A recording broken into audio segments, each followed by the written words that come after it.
Hey, welcome back to the channel. Today let's revisit a truly classic Smith Wesson handgun, the all-stainless Model 659. Back in the 1980s, a lot of police departments had begun phasing out their aging Colt and Smith Wesson revolvers. At that time, there were a number of law enforcement officers reluctant to give up their beloved six-shooters. For a lot of those reluctant officers, the enticement to swap over to a semi-auto came in the form of increased firepower. The standard blued Model 59 and the all-stainless 659 had the capacity of 14 plus 1 rounds, which is twice that of the average revolver.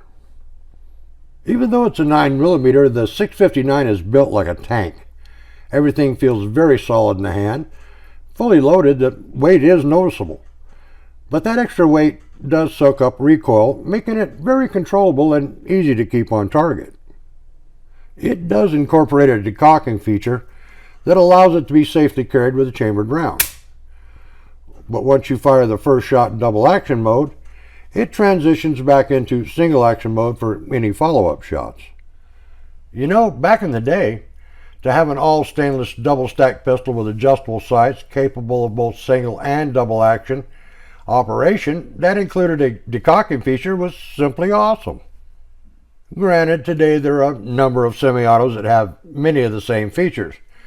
Some might go as far as to say features like this are a little passé these days. But let me clue you in on something.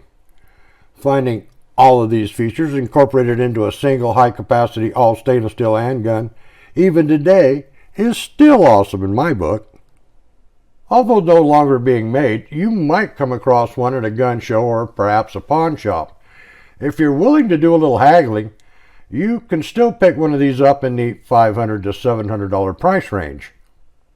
The production demise of these excellent handguns came about due to the growing popularity of polymer-framed handguns, which were considerably less costly to produce.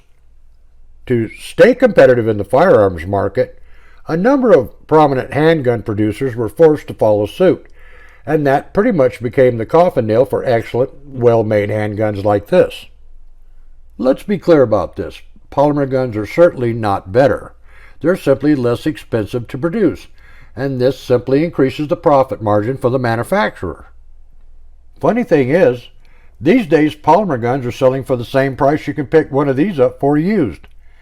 If you appreciate quality firearms, take a moment to decide if you'd rather spend your money on something like this instead of some popular plastic fantastic. Just food for thought.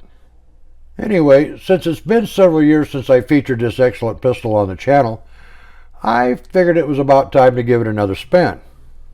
You know, whenever I start feeling a little too polymerized, I'll sit back and reflect on how good an all stainless steel handgun feels in the hand. Before I know it, I start feeling a whole lot better about things in general. Well, that's really all I have for you guys today. So, until next time, practice as often as you can, shoot straight, and thanks for stopping by.